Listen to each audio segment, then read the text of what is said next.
Bismillahirrahmanirrahim. Assalamualaikum warahmatullahi wabarakatuh. Kami berterima kasih atas bantuan dan kesempatan kesehatan yang diberikan Allah Subhanahu wa taala sehingga kami dapat menyampaikan materi presentasi berjudul akhlak.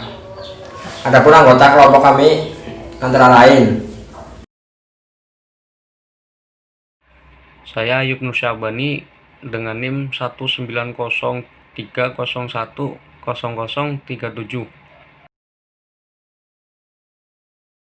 Nama saya Lili Cipta Andria dengan NIM 19030100038. saya Rizal Fatur Rahman, NIM 19030100039.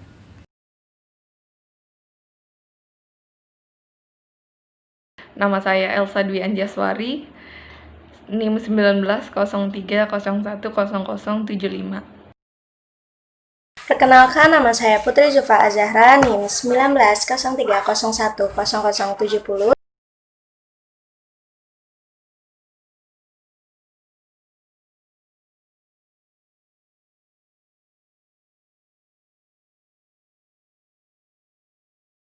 Pengertian akhlak menurut Ibnu Maskawai, halal li nafsi da'ayatan laha ila af'aliha min khairi fikri wa ru'iyah. akhlak artinya keadaan jiwa seseorang yang mendorongnya untuk melakukan perbuatan-perbuatan tanpa melalui pertimbangan pikiran terlebih dahulu.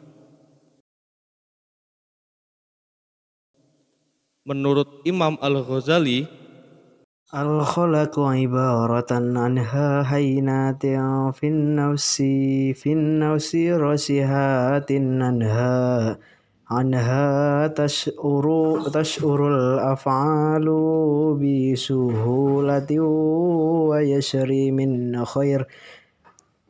yusri min khairi hajati la fikri wa ru'iyah.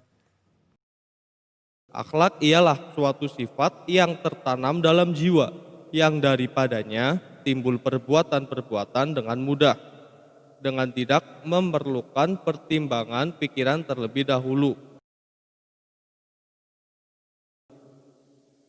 Menurut Profesor Dr. Ahmad Amin, Arafa ba'duhumul khulqa bi anahu adatul iradati ba'ni annal iradata idza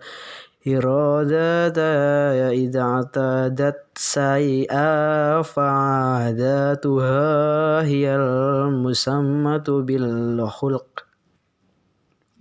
akhlak ialah kehendak yang dibiasakan. Artinya, bahwa kehendak itu bila membiasakan sesuatu, maka kebiasaan itu dinamakan akhlak. Saya akan menjelaskan tentang persamaan akhlak, etika, dan moral. Yang pertama, etika.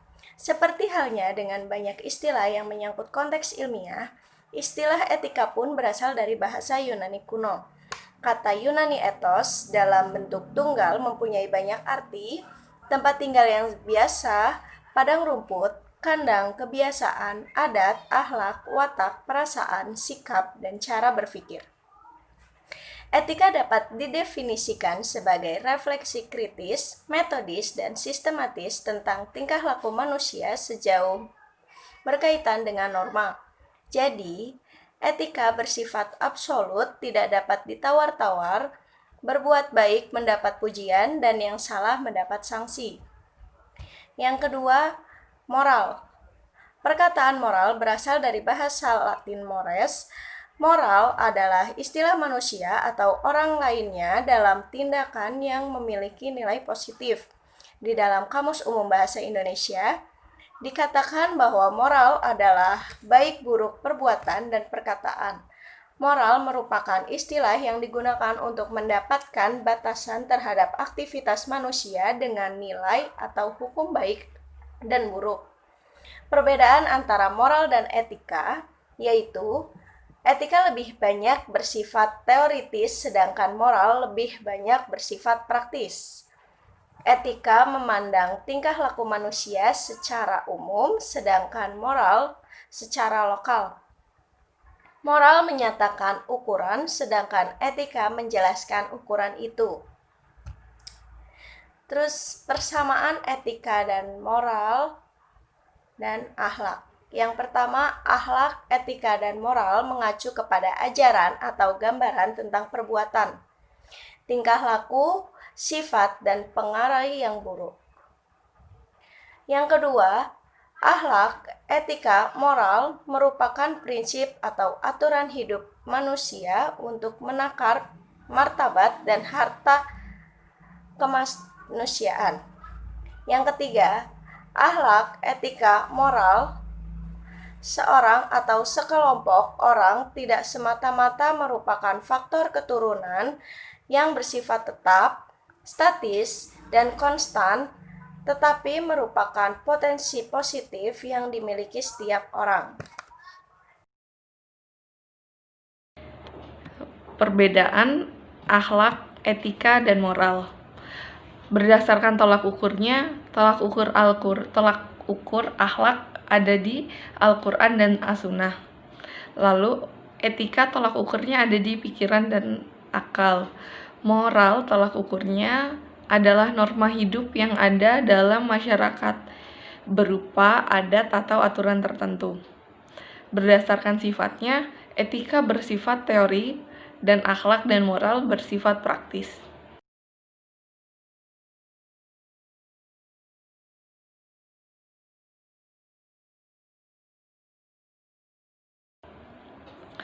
Sumber akhlak dalam Islam.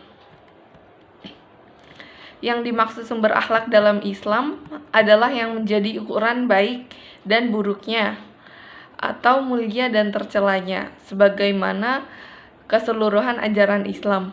Sumber akhlak adalah Al-Quran dan As-Sunnah, bukan akal, pikiran, atau pandangan masyarakat sebagaimana pada konsep etika dan moral, dan bukan pula karena baik atau buruknya sendiri. Dalam dasar akhlak yang dijelaskan dalam Al-Quran ya ada di surat Al-Ahzab ayat 21. Laqad kana lakum fi rasulillahi uswatun hasanatun liman kana yarjullaha wal yawmal akhir. Yang artinya sesungguhnya telah ada pada diri Rasulullah itu suri tauladan yang baik bagimu, yaitu bagi orang yang mengharap rahmat Allah dan kedatangan hari kiamat, dan dia banyak menyebut Allah Subhanahu wa taala. Rasulullah SAW pernah bersabda, Akmalu minina imanan ahsanuhum khuliqa. Bahwa orang mukmin yang paling sempurna imannya adalah yang paling baik akhlaknya. Hadis riwayat At-Tirmizi. Sesungguhnya Rasulullah memiliki akhlak yang sangat mulia. Segala perbuatan dan perilaku beliau sungguh berpedoman pada Al-Quran. Aisyah pernah memberikan gambaran yang sangat jelas akan akhlak beliau dengan mengatakan, Kana khulikuhu Qur'an. akhlak beliau adalah Al-Quran. Hadis riwayat Abu Daud dan Muslim. Segala tingkah laku dan tindakan Rasul, baik lahir maupun batin, senantiasa mengikuti petunjuk dari Al-Quran. Al-Quran senantiasa mengajarkan umat Islam untuk berbuat baik dan menjauhi segala perbuatan yang buruk. Ukuran baik dan buruknya ini ditentukan oleh Al-Quran. Setiap orang yang dekat dengan Rasulullah dalam akhlaknya, maka ia dekat juga dengan Allah Subhanahu wa taala, sesuai dengan kedekatannya dengan beliau. Setiap orang memiliki kesempurnaan akhlak tersebut, maka ia pantas menjadi raja yang ditaati, yang dijadikan rujukan oleh seluruh manusia, dan seluruh perbuatan dijadikan panutan. Begitupun manusia yang tidak mempunyai akhlak, pantas untuk pergi dari negeri ini, karena ia sudah dekat dengan setan, yang laknat dan terusir, sehingga ia harus diusir. Dasar akhlak dari hadis yang secara eksplisit menyinggung akhlak tersebut yaitu sabda Nabi. Nama bu'istu li ayyatimam makarimal akhlaq. Yang artinya, biasanya aku Rasulullah diutus untuk menyempurnakan keluhuran akhlak. Hadis riwayat Ahmad. Akhlakul karimah merupakan sumber asas pedoman hidup bagi umat muslim yang dijelaskan dalam Al-Quran dan hadis Rasul. Dalam konsep akhlak, segala sesuatu itu dinilai baik atau buruk, terpuji atau tercela semata-mata karena syara Al-Quran dan Sunnah menilainya dengan demikian. Kenapa sifat sabar, syukur, pemaaf, pemurah, dan jujur misalnya dinilai baik, sifat-sifat baik itu dinilai tidak lain karena syara. Begitu juga sebaliknya, kenapa memarah, tidak bersyukur, dendam, kikir, dan dusta misalnya dinilai buruk, tidak lain karena syara nilainya karena demikian.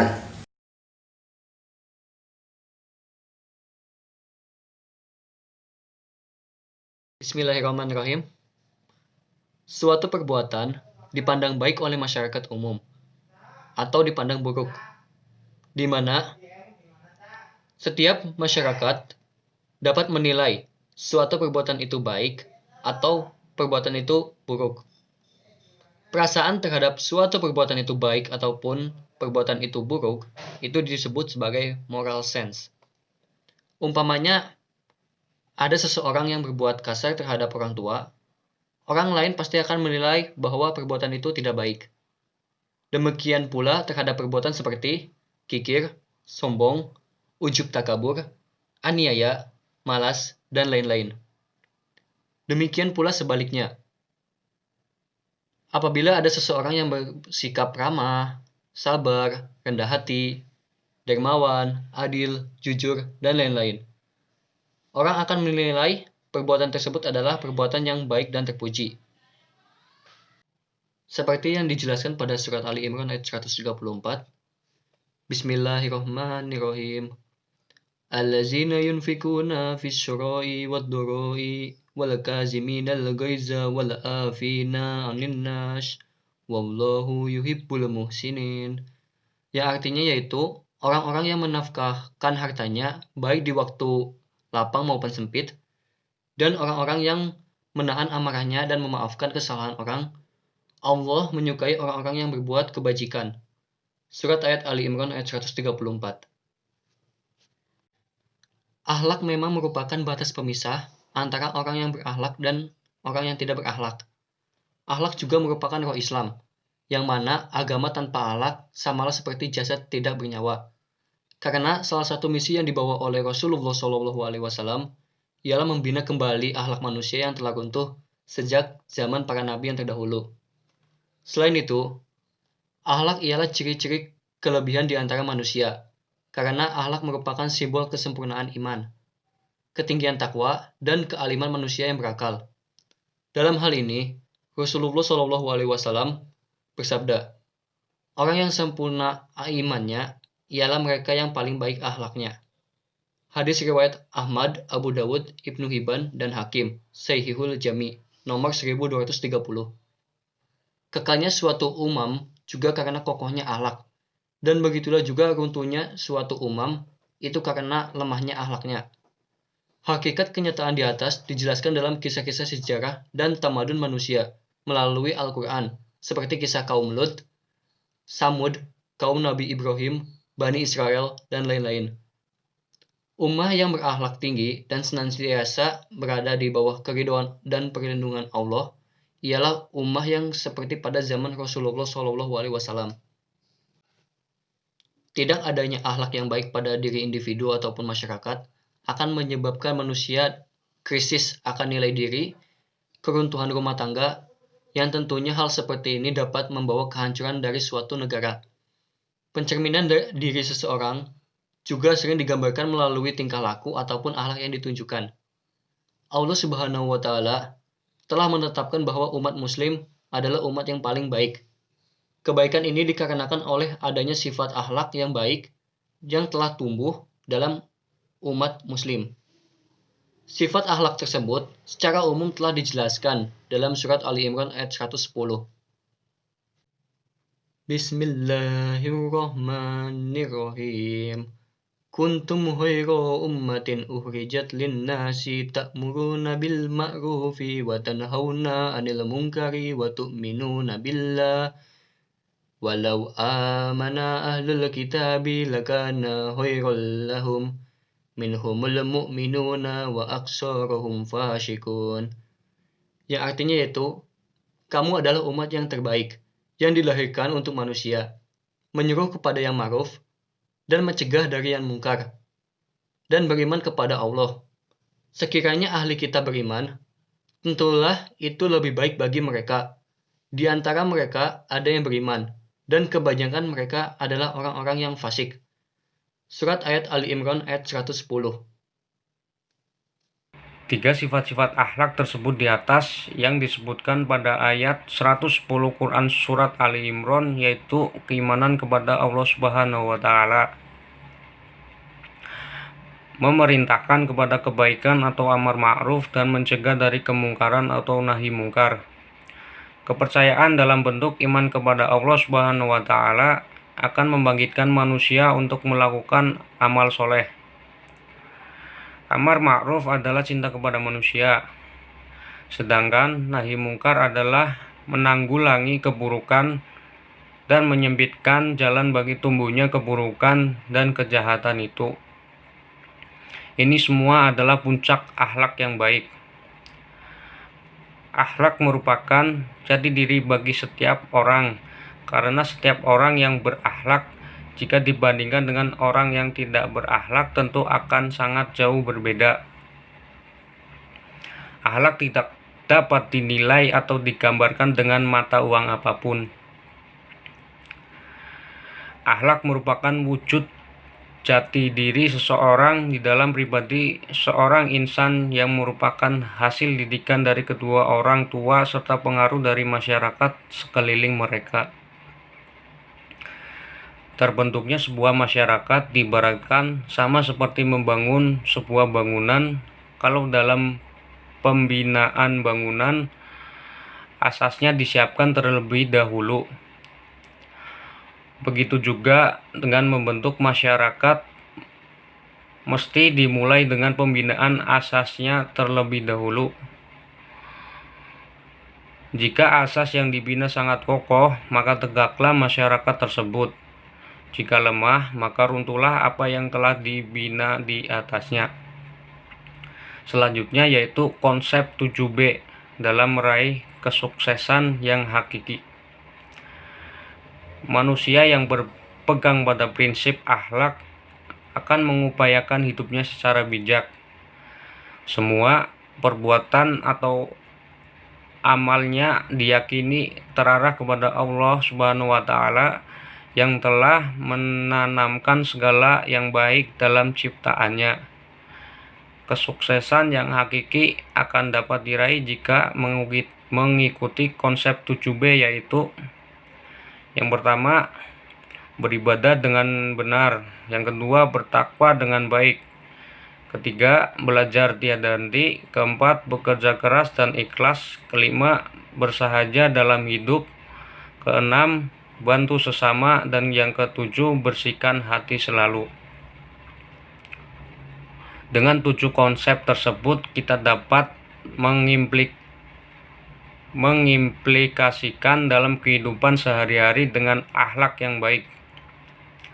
Maka kesuksesan akan dengan mudah kita dapat, baik kesuksesan dunia maupun akhirat. Menguatkan nilai-nilai akidah dan keimanan dalam jiwa. Demikian isi presentasi kami kali ini. Semoga apa yang kami katakan dapat bermanfaat bagi kita semua. Jika ada kekurangan, tolong maafkan. karena kesempurnaan benar-benar hanya milik Allah Subhanahu wa Ta'ala. Akhir salam, wassalamualaikum warahmatullahi wabarakatuh.